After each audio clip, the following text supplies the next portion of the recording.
everyone. Welcome to the Quipster Film Review Podcast. My name is Vince Leo. I'm the author of the film review website, Quipster.net.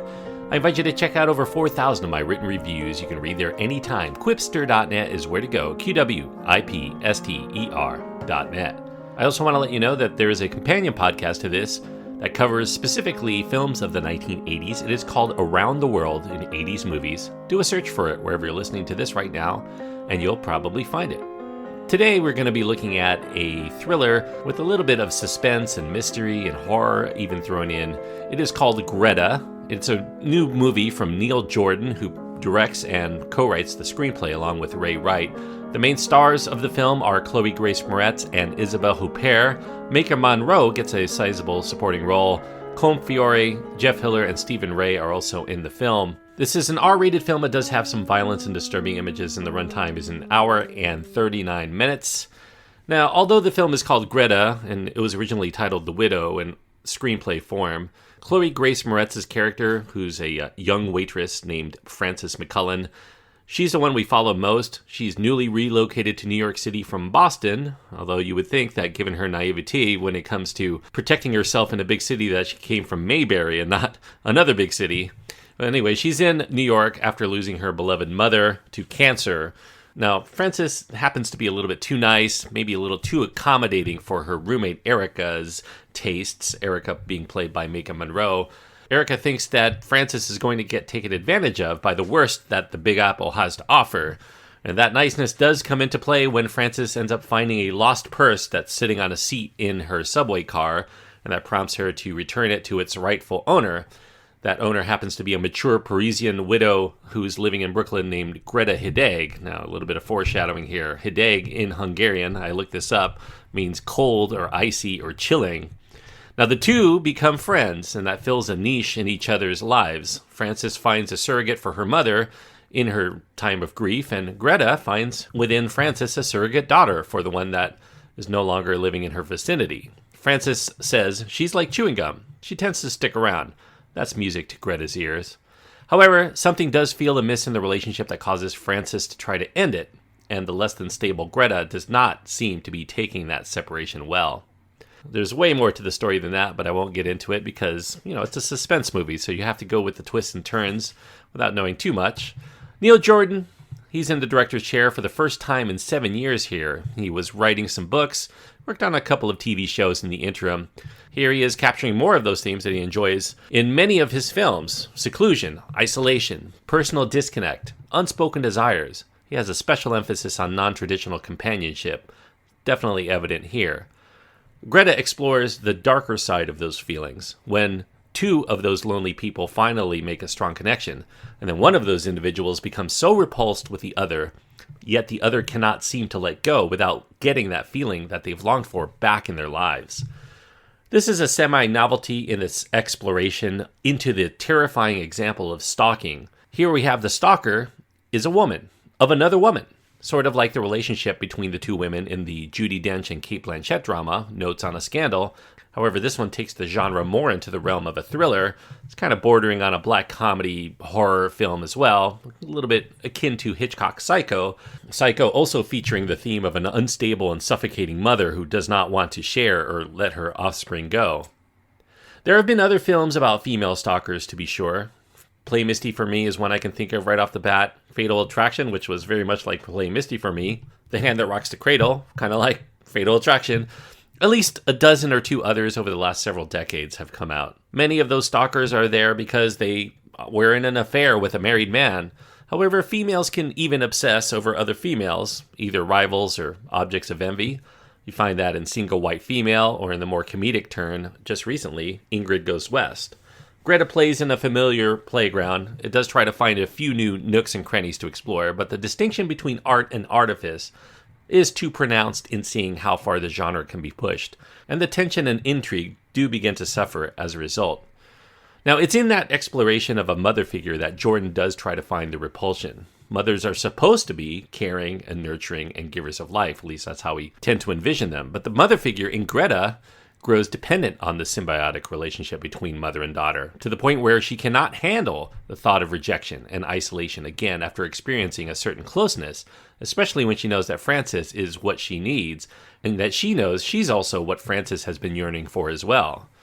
Now, Neil Jordan made changes to Ray Wright's original script. That script was once a more standard chiller in which Greta was to be an older woman, an immigrant from Hungary, and without much that might initially attract a young woman like Frances, except she was somebody that Frances felt sorry for.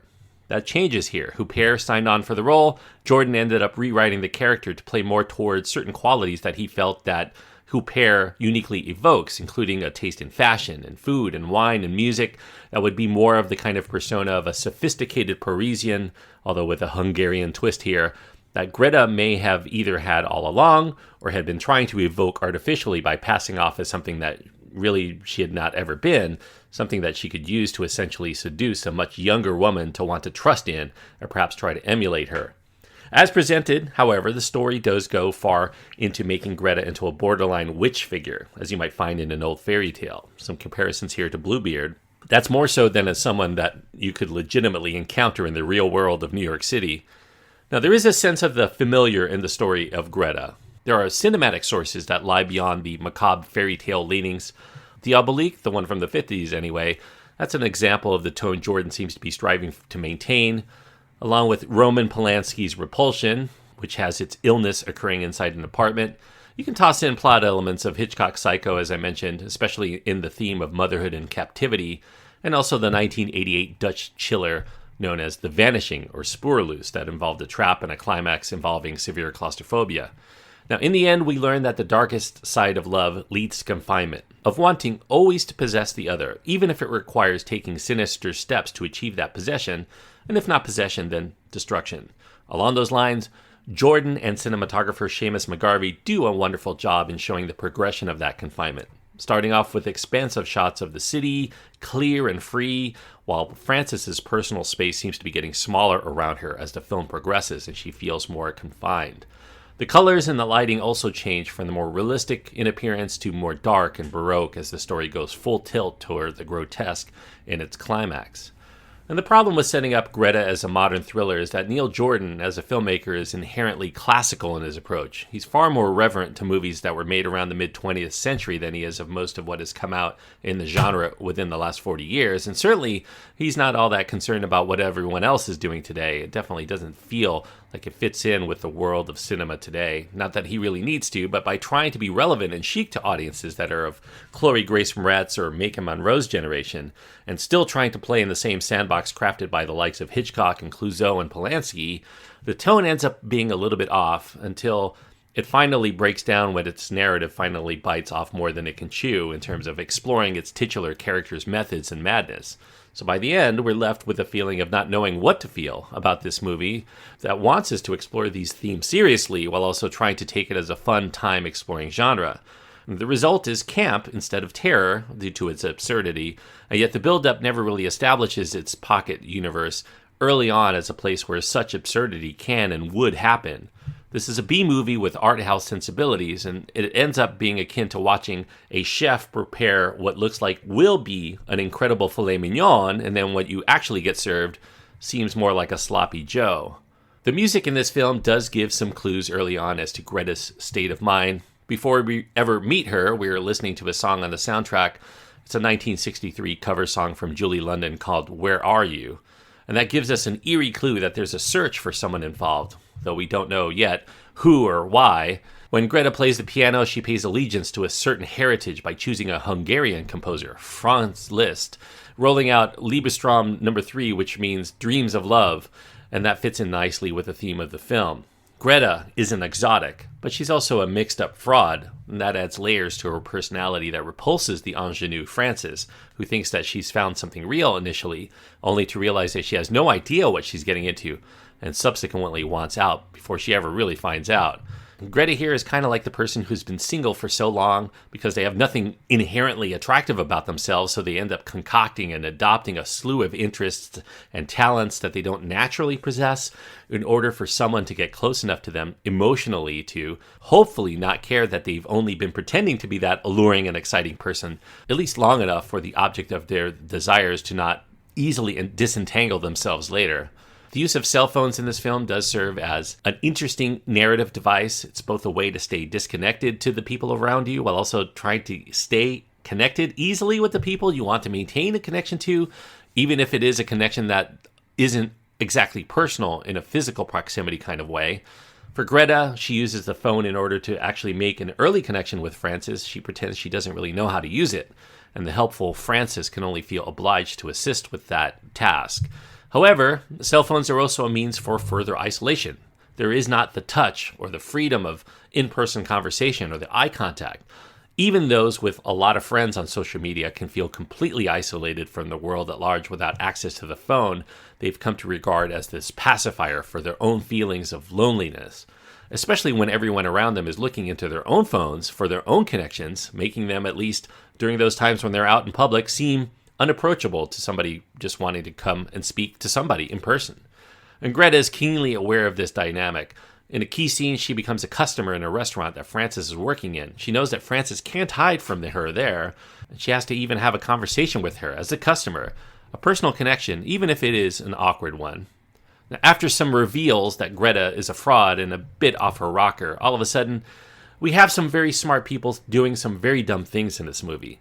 It culminates in a lot of stalking and attempts to lure Frances into this trap, with Greta hopping onto Frances' stolen cell phone to try to maintain contact with her friends and family in ways that would probably raise a red flag before too long. By the end of the film, the climax evokes another Hitchcock film, Rope, complete with a wooden box containing a body and a piano and a metronome to add tension to that scene. And Neil Jordan's go-to actor Stephen Ray comes sniffing around like a detective Milton Arbogast in Psycho. We all know what happened to him.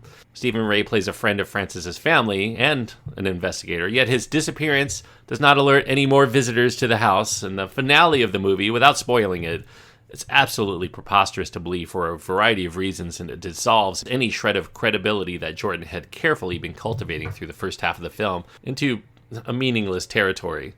Now, as there's really little surprise as to where Greta is going to go, all we can do to keep ourselves interested is to observe the performance from Huppert, which may be enough for some critics and some fans of Huppert to give a recommendation to.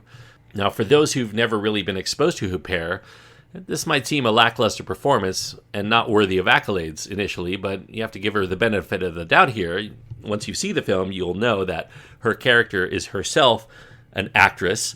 Although not a professional, she's speaking in a language that's not her own, twice over. So any awkwardness of delivery, you can probably attribute to that facet. And if you are a Huppert connoisseur, you probably are not going to be surprised at seeing her come unhinged in this movie. She's done it before. She's even done it better. She exposed herself far more vulnerably and raw in The Piano Teacher, to which Greta echoes by actually having her as a piano teacher in this film.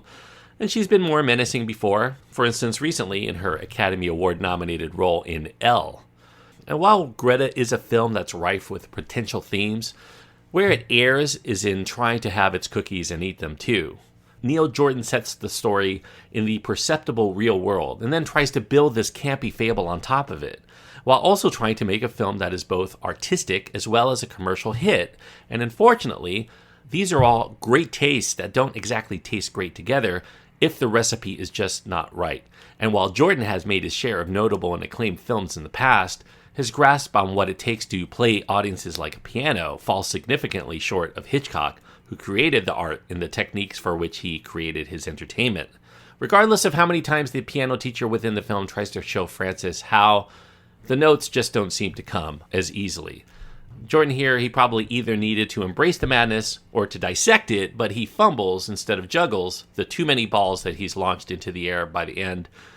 Greta is spelled Greta.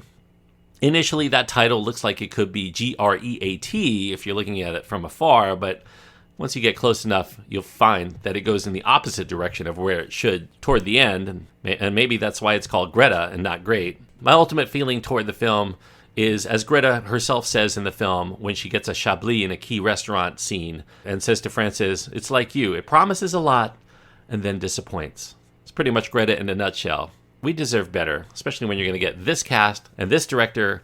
You're expecting a better film than this. Even though it's a watchable film, it's certainly enjoyable on a certain level. It's not one I can fully get behind, so I'm going to give Greta 2.5 stars out of 4. 2.5 stars on my scale means that it had the tools, it had the talent to be a worthwhile film for most people, and yet I do think it falls short. There's certainly going to be an audience for this film. Unfortunately, I don't count myself among them. Maybe I've seen a little bit too many films just like this in order to be that titillated by it. So in the end, I can only give it 2.5 stars out of 4. Thanks everyone for listening. I hope that you enjoyed this review. If you did, I do encourage you to click the subscribe button. If you have any of your own thoughts on Greta and you want to let me know about them, you can find my contact information at my website, quipster.net, QWIPSTER.net. Until next time, thanks everyone, and I hope you enjoy your time. Anytime you get to go to the movies. Friends, we can drink in the afternoon. That's cool.